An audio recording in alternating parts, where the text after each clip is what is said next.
পাহাড়ে ঐক্যের বারতায় রাঙ্গামাটিতে পুলিশের উদ্যোগে সম্প্রীতির ফুটবল ম্যাচ। মেহেদী হাসানের রিপোর্টে।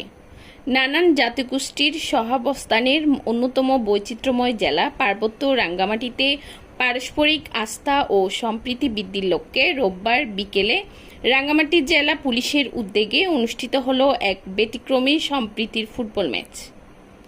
রাঙ্গামাটি মারি স্টেডিয়ামে আয়োজিত এই ম্যাচের উদ্বোধন করেন বাংলাদেশ পুলিশের অতিরিক্ত মহাপরিদর্শক এডিশনাল আইজি ও চট্টগ্রাম রেঞ্জের ডিআইজি মোহাম্মদ আহসান হাবিব পলাশ। অনুষ্ঠানে সভাপতিত্ব করেন রাঙ্গামাটির police super SP doctor Farhad Hossain. বিশেষ অতিথি হিসেবে উপস্থিত ছিলেন ঢাকা মেট্রোপলিটন পুলিশ ডিএমপি এর যুগ্ম কমিশনার হেডকোয়ার্টার্স ফরিদা ইয়াসমিন, রাঙ্গামাটি জেলা প্রশাসক মোহাম্মদ হাবিবুল্লাহ মারুফ, ডিএমপির উপ পুলিশ কমিশনার কাজী নুসরাত এদিফ লুনা, রাঙ্গামাটি জেলা শিক্ষা অফিসার অতিরিক্ত দায়িত্বপ্রাপ্ত সরিষ কুমার চাকমা, জেলা পরিষদের সদস্য বরুণ বিকাশ দেওয়ান, জেলা ক্রীড়া অফিসার হারুনর রশিদ এবং রানী দয়াময়ী উচ্চ বিদ্যালয়ের প্রধান শিক্ষক রণতোষ মল্লিক প্রমুখ।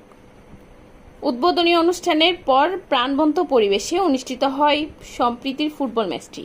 উত্তেজনাপূর্ণ এই খেলায় রানী দয়াময়ী উচ্চ বিদ্যালয় দল 4-2 গোলে রাঙ্গামাটি সরকারি উচ্চ বিদ্যালয় দলকে পরাজিত করে চ্যাম্পিয়নের গৌরব অর্জন করে। জেলা পুলিশের এমন উদ্যোগে স্থানীয় বিভিন্ন সম্প্রদায়ের প্রতিনিধিরা প্রশংসা প্রকাশ করে।